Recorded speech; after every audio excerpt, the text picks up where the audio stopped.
할렐루야. 하나님의 크신 사랑이 이 아침에 우리 가운데 가득한 줄 믿습니다.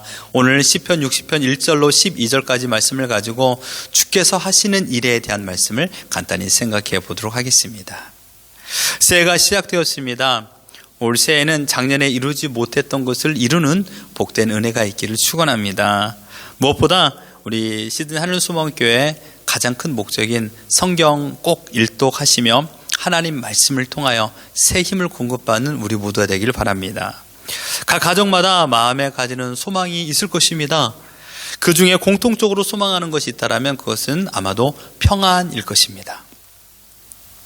온 가족이 건강하고 물질에 어려움 없고 또한 하시는 사업과 직장이 잘 되고 우리 자녀들이 여러 가지 열매를 거두는 것, 이것을 총망라하여 한마디로 표현하면 그것은 바로 평화입니다. 평안이죠.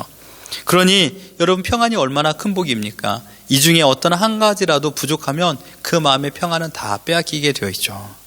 우리 주님은 우리에게 이 큰 복을 주신다라고 약속하여 주셨습니다. 우리 같이 한번 읽어볼까요? 시작. 평안을 너에게 끼치노니 곧 나의 평안을 너에게 주노라. 내가 너에게 주는 것은 세상이 주는 것과 같이 아니하리라. 너희는 마음에 근심하지도 말고 두려워하지도 말라. 아멘. 여러분, 마음에 근심하지도 않고 두려워하지 않을 수 있는 유일한 방법이 무엇입니까? 여러분, 그것이 가장 큰 소원이지 않습니까? 근심과 두려움이 없는 인생. 단 한 가지입니다. 바로 주님의 주신 평안함, 곧 주님이 평안의 주체이다라는 것을 믿고 주님을 의지하여 살아갈 때 비로소 우리는 근심과 염려 가운데 살지 아니하며 주님이 주신 자유를 누리며 살아갈 줄 믿습니다. 오늘 불렀던 찬양, 나 어느 곳에 있든지 늘 평안하도다. 그 이유는 무엇입니까? 주 함께 계시기 때문입니다. 우리는 행복하고 싶습니다. 우리는 평안하게 살고 싶습니다. 평안은 돈으로, 건강으로, 성공으로 얻어낼 수 있는 게 아닙니다. 돈이 아무리 많아도 이 자리에 계신 분들은 돈이 주는 안락함과 돈 때문에 두려움을 다 경험해 보았을 것입니다. 건강이 주는 유익을 누렸습니다. 그러나 건강 때문에, 내가 가지고 있는 건강 때문에 더 큰 어려움을 경험한 적도 우리 주위에서 많이 보았을 것입니다. 성공을 통하여서 우리가 큰 기쁨이 있을 거라 생각하지만 어떤 사람들은 성공 이전의 삶이 더 그립다라고 말하는 사람들이 있습니다. 자칭 이렇게 표현할 수 있죠. 많은 부흥을 경험한 사람, 처음이 제일 좋았어, 처음 그때가 가장 순수했어 라고 말하는 것을 우리 주위에 많이 듣지 않습니까? 성공 때문에 더 많은 외부의 적들이 생기고요, 그럼으로 인하여 외롭고 어디로 갈 바를 알지 못하는 사람들이 참으로 많이 있습니다. 그래서 성공 이후에 더 큰 추락하는 사람들을 우리는 보게 되는 것이죠. 성공은 했으나 외롭게 살아가는 사람, 과연 여러분 성공이 무엇일까요? 돈이 없어도, 건강하지 않아도, 성공하지 않아도 행복할 수 있는 방법, 그것은 바로 마음의 평안이 있을 때입니다. 평안하려 해도 내 스스로 평안을 만들 수 없죠. 그럼 오늘 본문에 말했던 것처럼 오늘 우리가 읽었던 요한복음 말씀에 보면 예수님께서 우리에게 평안을 주신다라고 약속했습니다. 그 약속을 의지하고 그 주님을 바라보며 올 한 해를 믿음으로 살아가는 우리 모두가 되기를 예수 그리스도로 축원합니다. 건강을 위하여 병원에 갔습니다. 그런데 의사 선생님은요, 자신도 알고 환자도 알고 함께 간 자기 아들도 아는 이야기를 합니다. 이렇게 이야기하죠. 스트레스를 받지 마십시오. 여러분, 이거 모르는 사람 있습니까? 평안을 위협하는 공공의 적은 스트레스입니다. 이 스트레스를 받지 않는 사람은 두 종류뿐이 없죠. 첫 번째로 정신병자요, 두 번째는 죽은 시체입니다. 죽은 사람은 결코 스트레스를 받지 않기 때문이죠. 이 말은 곧 살아있는 모든 사람은 스트레스를 줄일 수는 있지만 스트레스 속에서 자유할 수는 없다라는 것입니다. 여러분, 책임져야 할 일이 많은 사람은 더 큰 스트레스를 받을 것입니다. 누구나 스트레스가 있지만 그러나 책임져야 할 일이 많은 사람, 특별히 선택과 책임을 다 감당해야 하는 사람, 여러분 주위의 CEO들 얼마나 큰 책임감 속에 스트레스가 있겠습니까? 그래서 우리 옛날부터 한국 사람은 장남에게 시집을 안 보내려고 그럽니다. 자기 딸을요. 왜냐하면 장남은 책임져야 할 일이 많기 때문이죠. 선택해야 할 일도 많습니다. 그래서 그 어려움을 알기에 장남에게 시집을 보내지 않으려고 합니다. 여러분, 특별히 선택 장애가 있는 사람이라면 얼마나 큰 스트레스가 있겠습니까? 여하튼 핵심은 이겁니다. 책임져야 할 일이 많은 사람은 더 큰 스트레스 속에 살고 있다. 여러분, 지난주 삶에 얼마나 큰 스트레스 속에서 내가 모든 걸 책임지려고 했던 시간들이 많이 있었습니까? 과연 여러분의 선택과 여러분의 책임의 모든 부분을 하나님께 내어 맡기며 순종하셨나요? 아니면 내가 선택하려고 몸부림치셨습니까? 그렇게 본다면 오늘 본문을 노래한 다윗은 얼마나 큰 스트레스 속에 살았을까요? 왜냐하면 나라의 왕으로 국가의 가장 어려움 속에서 이 시를 기록했기 때문입니다. 오늘 표제를 보십시오. 이렇게 말하고 있습니다. 다윗이 아람 나하라임과 아람 수바와 싸우는 중에 요압이 돌아와 에돔을 소금 골짜기에서 쳐서 12,000명을 죽일 때라고 했습니다. 다윗이 한창 정복 전쟁을 수행하고 있을 때 그 역사적인 배경을 두고 있습니다. 성경의 공통 배경으로 사무엘 8장과 역대상 18장에 이 본문의 말씀이 기록되어 있죠. 본문이 말하고 있는 전쟁이 얼마나 위태로운지 오늘 이 말씀을 통하여 보면 1절부터 5절까지 에돔의 공격으로 심각한 국가의 어려움을 당하여서 하나님께 구원을 호소하고 있습니다. 6절과 8절은요, 하나님께서 이스라엘의 구원을 약속해 주었던 예전 과거의 말씀을 비롯하여 이방의 여러 나라를 하나님께서 무찔렀던 그 사건을 다윗은 붙잡고 하나님께 호소하고 있습니다. 9절과 11절은요, 하나님께서 이스라엘과 함께 동행하여 주심으로 우리는 에돔으로부터 승리할 수 있다라는 것을 믿고 다윗은 기도하고 있습니다. 그 이후에 12절에 마지막으로 이스라엘 대적을 밟으실 하나님을 의지하여 제가 전쟁에 참전하겠습니다. 나와 동행하여 주옵소서라고 고백하고 있습니다. 한마디로 표현하면 국가적인 위험 앞에서, 국가적인 위기 앞에서 하나님께 도움을 구하고 있는 기도입니다. 우리를 지켜주시겠다라고 약속하신 언약을 근거하여 다윗은 피 끓는 마음을 가지고 하나님, 우리를 불쌍히 여겨달라고 기도하고 있습니다. 여러분 1절을 보십시오. 이렇게 말하고 있습니다. 우리 같이 한번 읽어볼까요? 하나님이여, 주께서 우리를 버려 흩으셨고 분노하셨사오나 지금은 우리를 회복시키소서. 표제어가 시사하고 있는 것처럼 지금 다윗은 주변의 여러 나라의 공격을 받고 있는 상황입니다.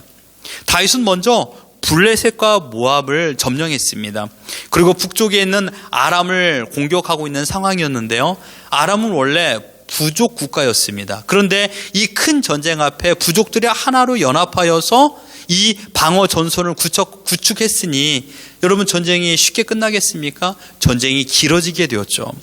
당시 다윗은요, 모든 군사력을 총동원하여서 아람을 공격하게 되었습니다. 자연스럽게 반대 남쪽은 군사적으로 비어있는 공터가 되어버렸던 것입니다.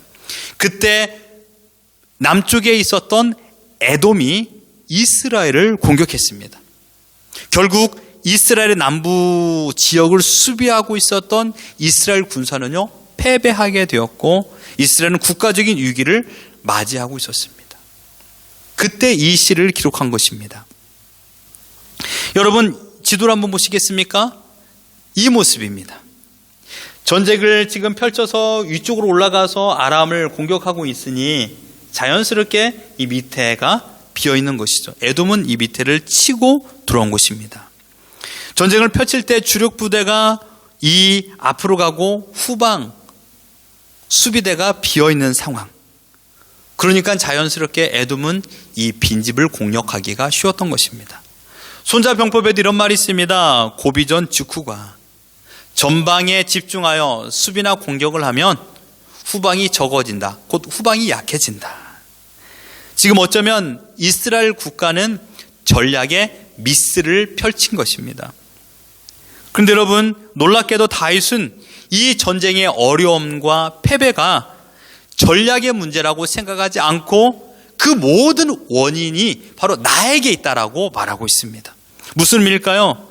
하나님께서는 지금 이 전쟁의 모든 패배의 원인을 하나님의 분노라고 다윗은 표현했지만, 그러나 다윗의 이 고백은 하나님의 분노, 즉 왜 하나님께서 분노하시고 있는가라는 것을 이야기하고 있습니다. 다윗은 여기에서 자신의 거룩한 신앙을 고백하고 있습니다. 그 이유는 자신의 죄로 인하여서 이 전쟁이 패배하였기 때문이다라고 말하고 있습니다. 그가 무슨 죄를 지었는지 성경에서는 정확히 말하고 있지 않지만, 그러나 우리는 다윗의 이 전쟁의 이전의 모습을 생각해 볼 필요가 있습니다. 지난 과거 다윗의 삶은 어떠했습니까? 다윗과 골리앗의 싸움, 사울의 집요한 추격전, 또한 블레셋과 모압을 정복했던 이방의 열왕들과의 싸움, 그런 모든 공통점은요, 자신이 군대의 힘을 의지하지 아니하고 하나님을 의지함으로 말미암아 승리를 경험했다라는 사실입니다. 대표적인 예가 바로 사무엘상 17장 38절입니다. 이렇게 말하고 있습니다. 이에 사울이 자기 군복을 다윗에게 입히고 노투구를 그의 머리에 쓰이고 또 그에게 갑옷을 입혔다라고 말했습니다. 사울이 다윗을 처음 보고 했던 행동입니다. 다윗과 사울의 첫 만남, 곧 골리앗 적군을 이기기 위해서 다윗이 전쟁에 나가겠다라고 말한 그 순간 사울이 다윗을 보고 제일 먼저 했던 것은요, 자신의 노투구를 벗기고 자신의 군복을 벗겨서 다윗에게 입히려 했습니다. 여러분, 이것은 인간적인 방법이죠. 인간이 보는 모든 시각은 동일합니다. 제일 좋은 무기와 제일 좋은 칼을 장착하여서 그 전쟁에 나가게끔 하는 것입니다. 그러나 여러분, 다윗은 사람의 무기와 힘을 의지하지 않고 이렇게 말하고 있습니다. 만군의 여호와 이름, 이스라엘의 군대의 하나님 이름으로 나갔습니다. 여러분, 사울 왕이 입었던 군복은 일반 군복과 달랐을 것입니다. 더 튼튼했을 것입니다. 사울 왕이 들고 있었던 칼은 더 예리했을 것입니다. 그런데 다윗은요, 그 군복과 칼을 의지하지 아니하고 만군의 여호와 하나님을 의지하여서 그 전쟁에 참전했던 것입니다. 그 결과 어떻게 되었죠? 골리앗을 단방에 이기게 되었습니다. 다윗의 능력이었습니까? 아닙니다. 하나님의 능력으로 말미암아 그 승리를 경험케 했던 것입니다. 다윗은 이 사실을 깨달았던 거예요. 그래서 11절에 이렇게 고백합니다. 사람의 구원은 헛됨이니이다. 여러분, 이 고백은요, 지금 다윗의 회개 내용입니다. 내가 하나님을 의지하지 않고 자신의 경험과 군사와 무기를 의지함으로 말미암아 에돔 백성들에게 큰 패배를 경험하게 되었다. 그 원인은 내가 하나님을 의지했던 것을 버리고 내가 승리에 도취되어서 그 승리에 만족하여서 블레셋과 또한 모압을 이겼다라는 그 승리에 만족하여서 이 전쟁에 참전하고 있었기 때문이라는 것을 깨닫게 된 것입니다. 여러분, 하나님을 무시하게 되면요, 그 사람의 결과는 참담한 패배일 뿐입니다. 이사야 선지자는 이렇게 말했습니다. 우리 같이 한번 읽어보겠습니다. 시작. 너희는 인생을 의지하지 말라. 그의 호흡은 코에 있나니 수에 칠 가치가 어디 있느냐. 호흡하는 자를 의지하지 말라고 말했습니다. 혹시 여러분 무비공이라는 말을 아십니까? 콧구멍이 없다. 무슨 뜻일까요? 속담처럼 들리지만 여러분, 콧구멍이 없다라는 것은요, 곧 호흡을 할 수 없다. 그 말은 곧 죽는 사람이라고 말하는 것입니다. 코로 숨을 쉬지 못하니 그 사람은 죽는 것이죠. 인생이 거창한 것처럼 보입니다. 높은 빌딩을 쌓고, 여러분 하버브리지 얼마나 위대한 그런 다리입니까? 그걸 인간이 만들었습니다. 위대한 것처럼 보이죠?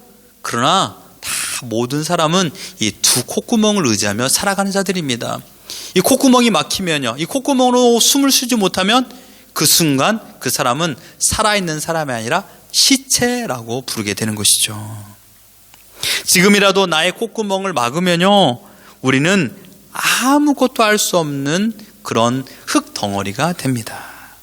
이사야는 이렇게 인간을 의지하며 얼마나 어리석은가를 말하고 있습니다. 사무엘상 17장 47절에 우리에게 다시 이렇게 말합니다. 또 여호와의 구원하심이 칼과 창에 있지 아니함을 이 무리로 알게 하리라. 전쟁은 여호와께 속한 것인즉 그가 너희를 우리 손에 붙이시리라. 전쟁은 하나님의 손에 달려있는 줄 믿습니까? 여러분이 지금 살고 있는 모든 승과 패는 하나님의 손에 달려 있습니다. 나의 노력의 결과가 아니지요. 하나님께서 에돔 사람의 마음에 두려움을 주었다면요, 빈 집이라도 결단코 공격하지 못했을 것입니다. 그러나 하나님께서는 지금 이스라엘 향하여 진노하고 있습니다. 그 이유는 무엇입니까? 그들의 죄로 말미암아 하나님은 진노하게 되었고 그 진노로 이스라엘은 큰 패배를 경험하게 되었습니다. 다윗의 나라 이스라엘은 이방 나라와의 전쟁에서 승승장구를 했습니다. 성공했던 그 순간, 이겼던 그 순간 외려 그들의 마음은 하나님과 상관없이 하나님을 떠나고 있었습니다. 다윗의 승리는 이스라엘이 하나님 중심으로 가는 것이 아니라 인간 중심으로 인간과 경험과 인간의 지식과 무기를 의지한 순간이 되었습니다. 따라서 형통할 때 조심해야 되는데 하나님을 의지하지 않았습니다. 잘 될 때 교만합니다. 그래서 하나님을 떠납니다. 여러분 가장 위험할 때가 언제인지 아십니까? 여러분께서 승리할 때입니다. 가장 위험할 때는 여러분께서 지금 많은 것을 거두고 있을 때입니다. 하나님을 의지하지 않는 그 순간 우리는 더 이상 하나님의 도움의 영역 밖에 있는 것입니다. 하나님을 의지하지 아니하면요 혼자 풀을 찾아 광야에서 헤매는 양과 같습니다. 우리는 성경의 기록을 통하여 이스라엘은 다윗의 나라가 아니라 하나님의 나라라는 사실을 알고 있습니다.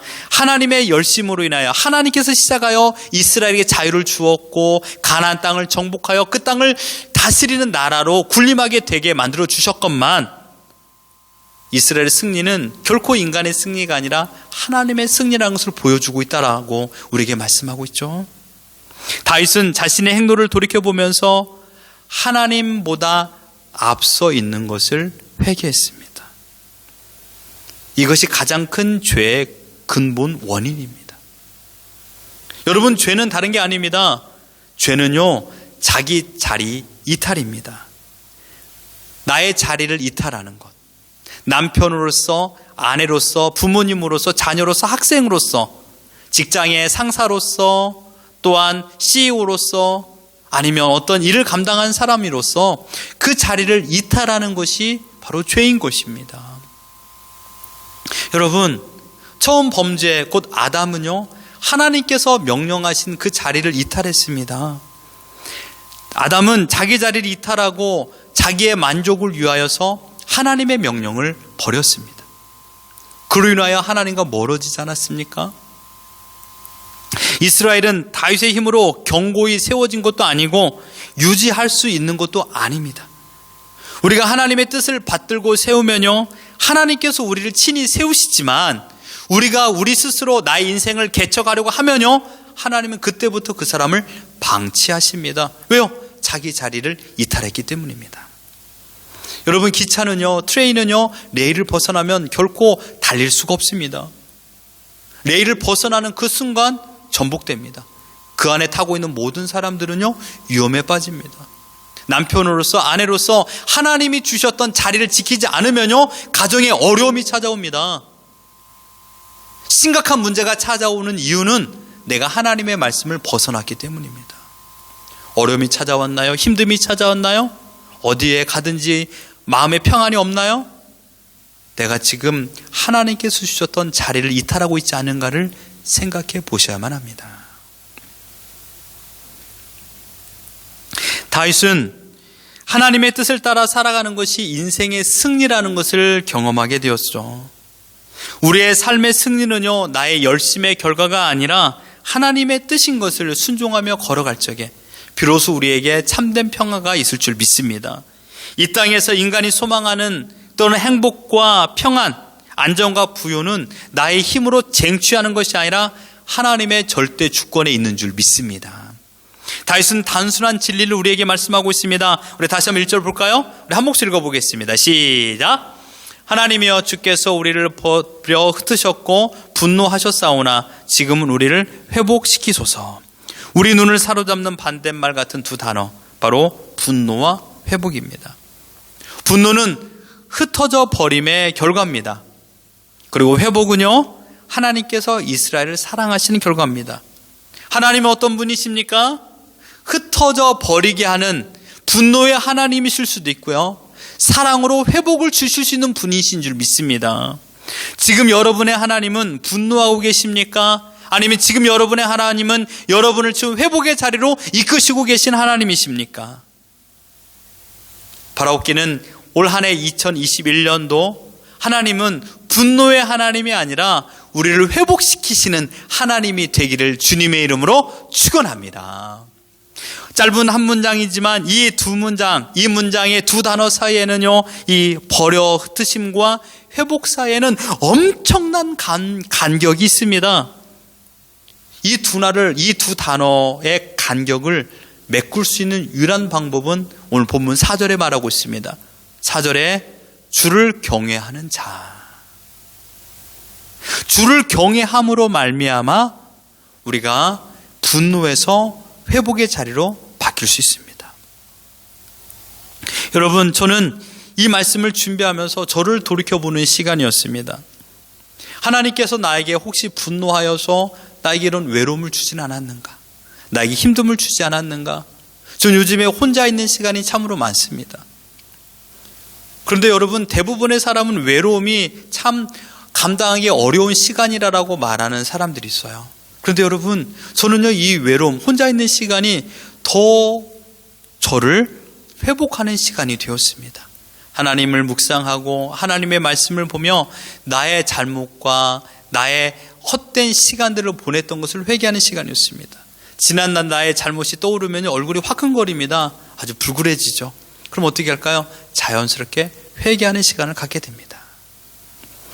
그렇습니다. 무너진 삶을 회복하는 원동력은 철저한 회개입니다.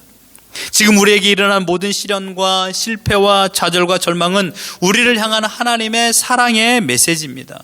하나님께서는요, 우리가 잘못된 길을 걸어갈 때마다 우리에게 경고의 사인을 주십니다. 스탑, 그만 가, 더 이상 가면 위험해 라고 말합니다. 여기 계신 분들은 아마 죄를 지으면 마음에 불편하시죠? 죄를 지었음에도 불구하고 마음에 평안하다라면 그것은 뭔가 잘못된 것입니다. 왜냐하면요, 내주하시는 성령 하나님께서 나의 잘못과 나의 생각을 떠오르게 하시고 그로 인하여서 하나님께서 얼마나 마음이 아파하실까를 알게 하시기 때문입니다. 방금 내가 했던 말 하나님께서 얼마나 싫어하는지, 내가 방금 했던 행동 하나님께서 얼마나 가슴 아파하는지 우리는 알고 있습니다. 그때마다 하나님께서는 우리에게 회개를 촉구하십니다. 그리고 우리는 그 말씀에 순종하여 회개하는 것, 그게 바로 하나님을 경외하는 마음입니다. 사랑하는 성도 여러분, 우리는 분명 이것이 정답이다, 이 길만이 살 길이라 하면서 선택했던 일들이 많이 있습니다. 이것만이 나에게 행복을 줄 것이다 라고 판단하며 그것을 선택합니다. 하지만 그 결정이 하나님을 떠난 악한 행동인 것을 알면서도 불구하고 내가 판단하기에 이것만이 진리라고 생각하기에 우리는 하나님을 외면한 채 내가 결정했던 것을 따라 걸어갈 때가 많이 있습니다. 나의 만족을 위한 소유를 위하여서 하나님을 모른 채 하며 선택했던 순간이죠. 그토록 우리는 연약한 존재입니다. 그러함에도 불구하고 하나님은 언제나 우리를 기다려 주십니다. 우리에게 경고의 사인을 주시며 회개하며 돌아오기를 기다려 주십니다. 우리가 잘못된 퍼즐을 맞출 적에 하나님께서는요, 배려와 또한 오래 참음으로 잘못된 퍼즐을 꺼내어 옳은 방향으로 맞춰주십니다. 때로는 하나님께서 그 일을 감당하기 위하여 우리에게 사랑으로 채찍의 경고를 내릴 때도 있습니다. 제가 여러분을 겁주려고 하는 말이 아니라 하나님의 공의로우심을 가지고 여러분께 말씀드리는 것입니다. 우린 예수 그리스도의 십자가의 공로로 인하여 영원히 지옥불에 들어갈 존재였지만 그러나 하나님의 나라로 들어갈 수 있는 평화의 아들로 우리를 이끌어주지 않았습니까? 지금 우리가 해야 될 것은 무엇일까요? 바로 분노와 회복 사이에 철저한 회개가 필요합니다. 이게 바로 하나님을 경외하는 마음의 태도이기 때문입니다. 그럴 때 하나님께서는 우리에게 회복의 은혜를 베풀어 주실 줄 믿습니다. 이 말씀만 같이 읽어보겠습니다. 역대하 7장 14절입니다. 시작! 내 이름으로 일컫는 내 백성이 그들의 악한 길에서 떠나 스스로 낮추고 기도하여 내 얼굴을 찾으면 내가 하늘에서 듣고 그들의 죄를 사하고 그들의 땅을 고칠지라. 믿습니까? 하나님은 지금 여러분이 겸손한 마음을 가지고 회개의 자리 앞에 나오기를 원하고 계십니다. 그때 분노를 바꾸어 회복의 은혜를 베풀어 주시는 하나님이십니다. 그분이 우리의 아버지신 줄 믿습니다. 이제 말씀을 다 드렸습니다. 나라의 위기 앞에 다윗은 하나님께 시선을 고정했습니다. 애국과 아수르를 의지하지 않았습니다. 구하고 찾고 갈망했습니다. 여러분, 지금 어려움 속에서 구하고 찾고 문을 두드리고 있는 대상이 하나님이십니까? 아니면 인간 하나님입니까? 하나님을 찾고 있습니까? 아니면 인간을 의지하고 있습니까? 우리는 이 싸움을 하고 있는 겁니다. 여러분, 다윗은요, 구하고 찾고 갈망하는 모든 것을 하나님께 시선을 고정했습니다. 왜요? 전쟁의 승패는 하나님의 손에 달려있다라는 것을 알기 때문입니다. 승리의 주체가 하나님께 있다라는 것을 그는 알았습니다. 그래서 오늘 본문에서 반복적으로 쓰이는 단어가 주께서입니다. 보십시다. 1절에 하나님이여 주께서, 2절에 주께서 땅을 진동시키사, 3절에 주께서 주의 백성에게, 5절에 주께서 사랑하시는 자를 건지신다. 동일한 단어가 주께서입니다. 주께서 우리의 모든 것을 지키시는 분입니다. 주께서 나를 살리실 줄 믿습니다. 주께서 우리 가정을 살리십니다. 주께서 우리 교회를 인도하십니다. 주께서 이 나라를 통치하시는 분인 줄 믿습니다. 주께서 우리의 가정과 평화와 안정을 지키시는 유일하신 분인 줄 믿습니까? 주님만이 우리의 힘이요, 우리를 구원하신 분입니다. 회개의 고백의 결과는요, 우리를 회복시켜 주시는 하나님의 은혜입니다. 이 사실을 확신하고 다윗은 이 시를 기록했던 것입니다. 여러분, 다윗은 자신을 신뢰하지 않고 하나님을 신뢰했습니다. 결코 여러분 자신을 신뢰해서는 안 됩니다. 하나님께서 나를 만드시고 지키시고 다스리는 것을 신뢰하십시오. 비로소 그때 우리는 진정한 마음의 평안을 누리게 될 것입니다. 사랑하는 성도 여러분, 2021년 한 해 누구를 의지하며 사시겠습니까? 이제 실내에서도 마스크를 착용하지 않으면요, 벌금 200불을 내야 될 상황입니다. 오늘 인터넷 기사를 보니까 남아프리카 공화국에서 변종 바이러스가 발견됐다고 합니다. 이것은 프랑스, 영국보다 더 강력하다라고 말하네요.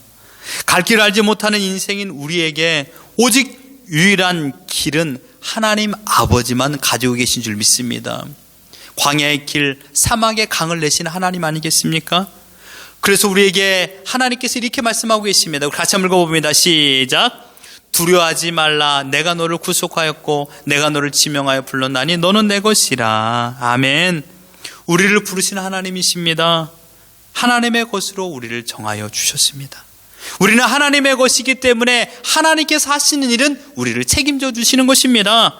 마음의 평안을 주십니다. 안정을 주십니다. 회복과 치료를 주시는 분이 하나님이신 줄 믿습니다. 왜요?